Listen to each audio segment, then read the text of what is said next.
坎卦的延伸，坎卦有陷落的意思，这个很好理解。坎卦本来就是一个坑，它就会陷落。成立这也是坑，灾难、病灾、困顿、忧虑、哭泣，这都属于坎卦。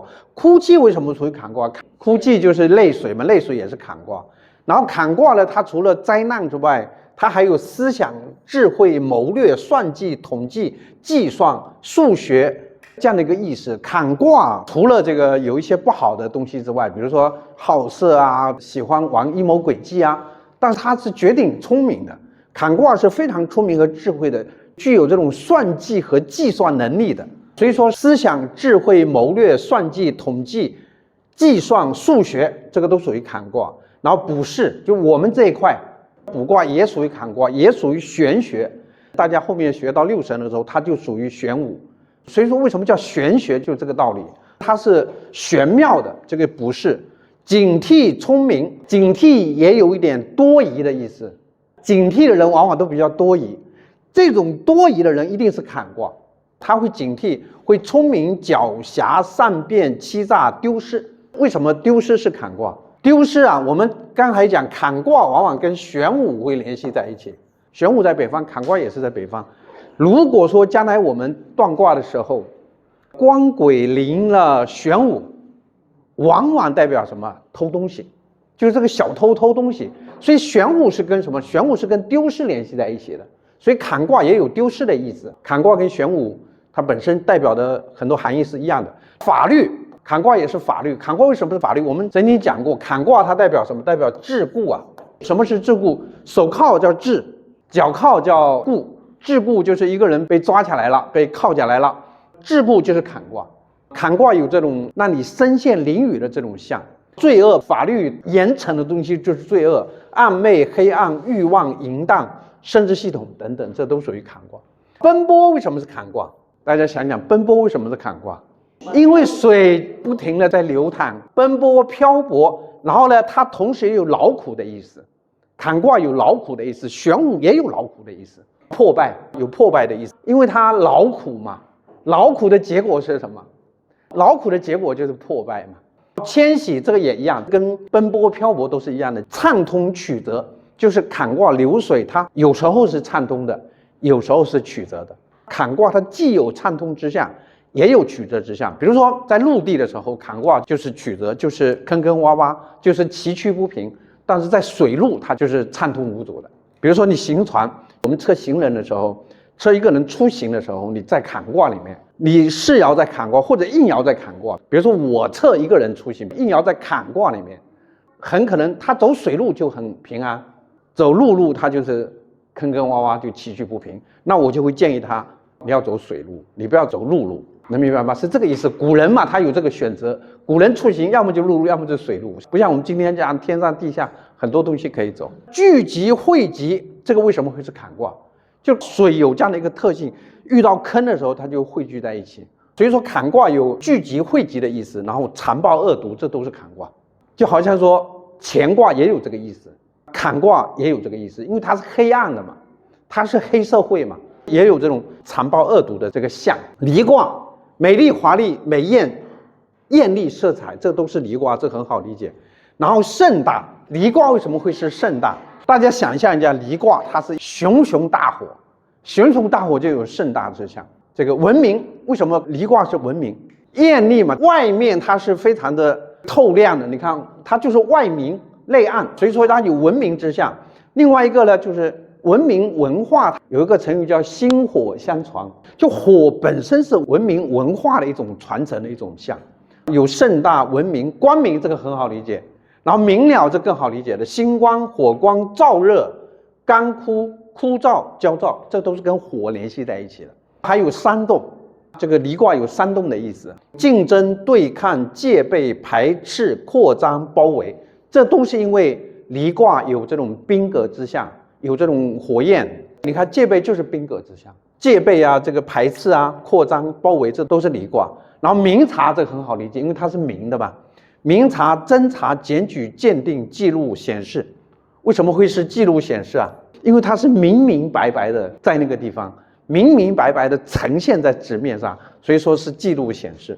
修饰礼仪，离卦它又是有礼貌的一个象征。比如说接下来20年就是离卦的天下，就是人会变得很有礼貌，人会变得很有礼仪，姑娘们女士们会慢慢的变得很爱打扮，这是一种趋势，就是社会上会流行这么一种趋势。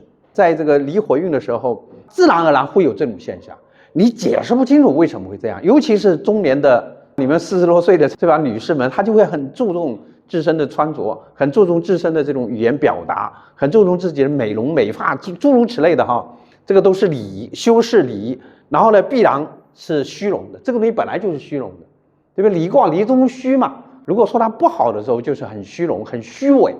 因为什么？他做的都是表面文章，他表面上很好看，也可能内里也好看，也可能内里不好看。总之呢，他是虚伪的，内部是空虚的嘛。然后撒谎就跟虚荣这个东西联系在一起，因为虚荣的人往往要撒谎，虚荣跟撒谎是联系在一起的。没有撒谎怎么虚荣啊？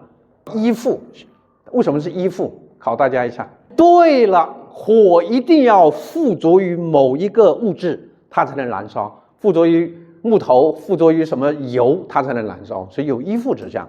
文学、文艺、文科、网络，网络是离卦很好理解，网络它就是电子嘛，电子就是火嘛，然后它有文学、艺术、文科之象，因为它很精彩嘛，很华丽嘛，文学、艺术、文科都有这种象嘛。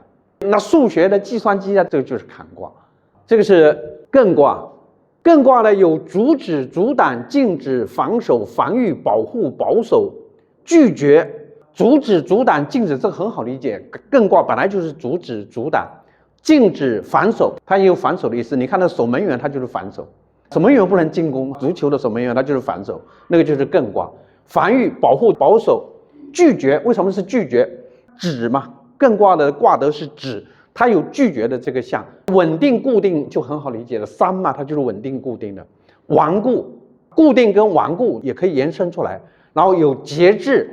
节制也是止的意思，节制就是不让你非常迅猛的扩张，慎重、沉着、冷静、迟钝、厚实、忠实、诚实，这个都是艮卦。终点完成，为什么有终点之象？止到了终点就停了，它有终点、完成、结果、果实、硕果、等待、注视。为什么是注视啊？注视是目光之指啊，我注视着季月，但是我的目光就指在他身上，所以它有注视的这种象。还有收藏、隐藏，为什么是收藏、隐藏？收藏、隐藏是不是也是指？收藏起来也是指。高度、孤立，这很好理解吧？山就是高度的、孤立的、独立的、鼓起、凸起、界限。我们说过好多次，艮卦有界限、及格线、什么录取线。就是录取线就是什么呢？就比如说60分是录取线，或者370分是录取线。你过了这个线，这个线之前就被拒绝了嘛？370是录取线。然后370以下就不录取了，就被拒绝了，所以它又是录取线，又是界限、分水岭、分界线、分数线、及格线、标准。艮卦有这么一种象。然后黎明、枕头、凳子、柜子、种子。黎明为什么是艮卦？黑暗停止了，这个解释的很好。还有一个就是艮卦在八卦里面，乾、兑、离、艮，艮在哪里？艮在东北。后天八卦就是艮在这里，它是刚刚天要亮了。这个是天黑嘛，这个是子时嘛，它就到差不多黎明的时候。为什么是枕头？艮卦为什么是枕头啊？它就是像一个枕头嘛，然后像一个凳子，它也像凳子，它也像柜子，它也像种子。为什么是种子呢？它是立春的，种子就是在立春的时候播下去了嘛。就是艮卦它是在这个位置，然后兑卦喜悦、唱歌、笑声，这都是兑卦。沟通交流，为什么沟通交流是兑卦？因为沟通交流都需要什么？都需要嘴巴嘛。